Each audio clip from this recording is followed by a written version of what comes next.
everybody out there in learning land. Tyler from 10thumbspro.com coming at you with another guitar tutorial like we do every single Monday. If you like this kind of content, make sure you hit subscribe and ring that bell so you never miss a lesson. Today we're breaking down Beast of Burden by the Rolling Stones. This is a really cool, intricate rhythm style, and we're going to take a deep dive. As always, we'll have all the tabs on the screen so you can follow along easily note for note. Printable versions, downloadable versions by becoming a Patreon with links in the notes, links below as well, for all our lessons, future and past. Skype lessons one-on-one if interested, but if you came just because you want to learn how to play this classic rock and roll song, that's cool with me. I dig it and I respect it. Why don't you go ahead and grab your guitar, brain, and attention span. Once you have those three things, follow me on in and let's break this lesson down together. Come on in. Let's do it. All right, so we're learning Beast of Burden, and this is kind of like a master lesson in the cage system at the same time. It's really just a 2-bar loop, so let me go ahead and play the 2-bar loop for you, and then we're going to break down what I'm doing.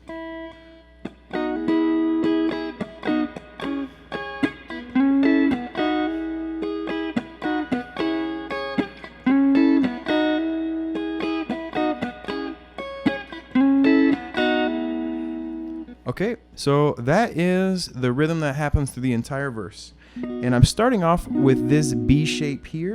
That's my ring finger on the 7th fret, 9th fret of the D string, middle finger on the 8th fret of the G, and my pointer finger on the 7th fret of the B string. And this is a B triad. This is a B chord, believe it or not. Where's it coming from? This B bar shape that comes from your A bar shape. Now I'm zoomed in pretty close so you can have a better idea what I'm doing. This dot here is the 7th fret, 5th fret, 3rd fret as a point of reference, okay? So this B shape sounds great on an electric guitar. If you're coming from the acoustic guitar, you're probably used to smashing away this big fat shape. Electric guitar, that can sound muddy on the electric. Plus, you're probably, if you're playing an electric, you're probably playing with a band, which means your bass player is going to be getting these notes up here, right?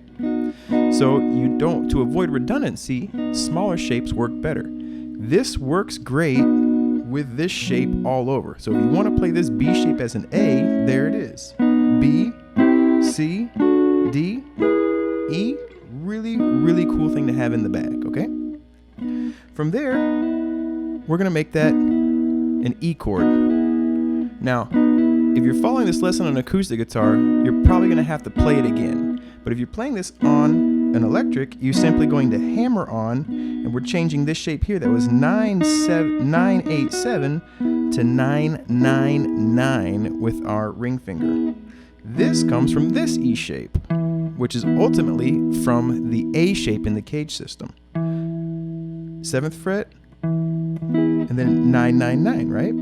So this is an inversion, which means you don't have an E note in the bass, but again, electric guitar, this was designed to be playing with a bass player. Having said that, playing it alone through the context of the other chords is still going to feel and function and sound like an E chord. That B happens prior to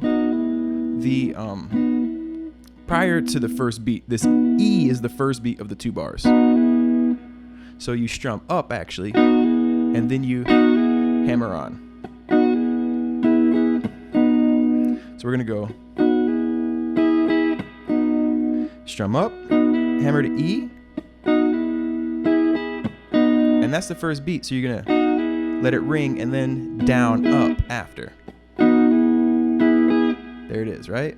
Hammer, down, up, mute, up. So you're gonna go down, up, mute, up. Then you're gonna go back to that B shape, really slow. Now, if I'm playing this though, I'm keeping my hand in motion, even though I'm not strumming down on that E, something that would look like this. Oops, something that would look like this.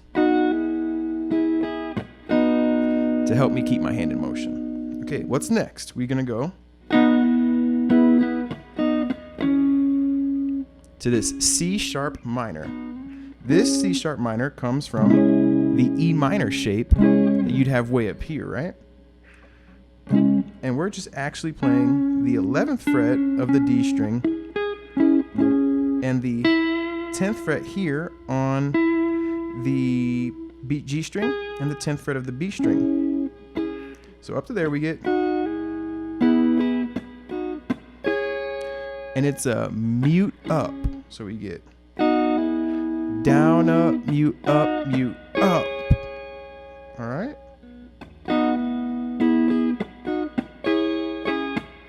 Then we're gonna give it another up mute over this same shape.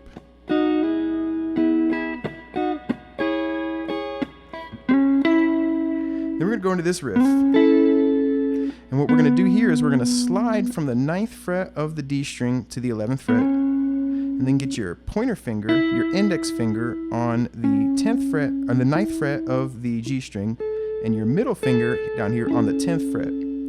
This is an A major chord, and this is probably the hardest one to see. This comes from this funky A shape in the cage system. Well, this A chord that represents a C chord in the cage system. So if you can imagine like making a C shape, but removing that pinky and then not worrying about that high E string. The A chord also has an E note in it. So if you get that high E string on this one, it doesn't really matter.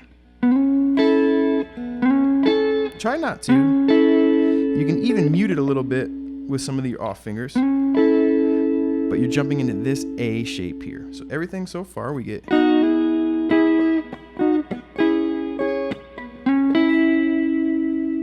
All right, doing great, almost there. So we get.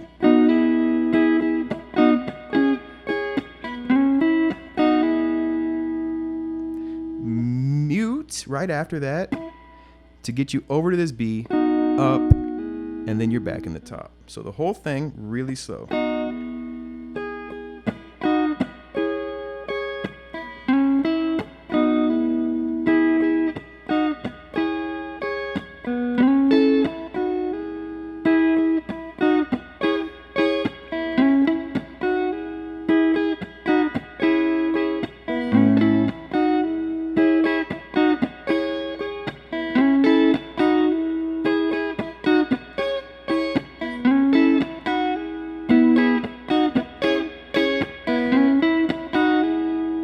And that is the rhythm to the verse of Beast of Burden and how those chord shapes are created.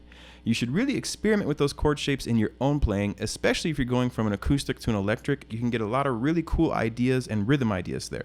I think that a lot of people, when they get their electric guitar, they just want to like...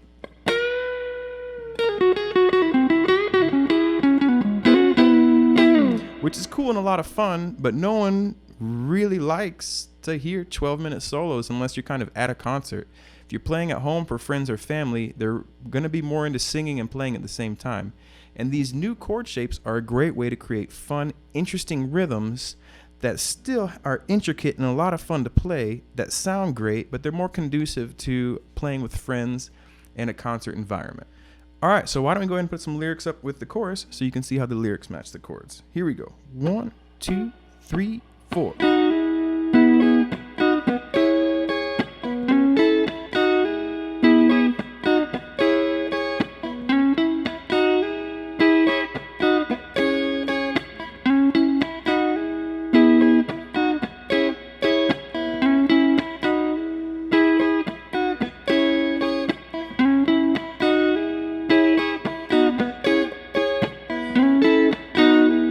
Okay, we only have one other part, and that's the chorus, and it's going to go full A bar chord.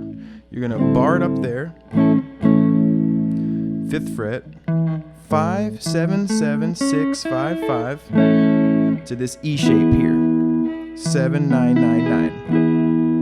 And I'm just going to do down, mute, up, down, up. I'm kind of muting on the 2nd and 4th beats to keep it percussive, but you could just do down, down, up, down, up. I'm going down, mute, up, mute, up. Right to the E, same thing. Back to the A. E. And then the B. Same shape as the A, up here in the B.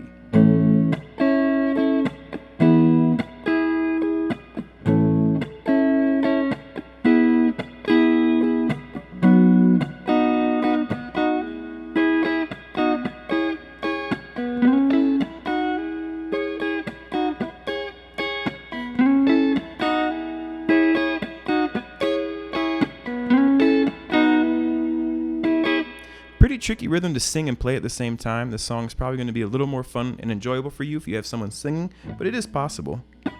So why don't we put the lyrics up with the chorus so you can see how those match with the chords. Here we go. 1, 2, 3, 4.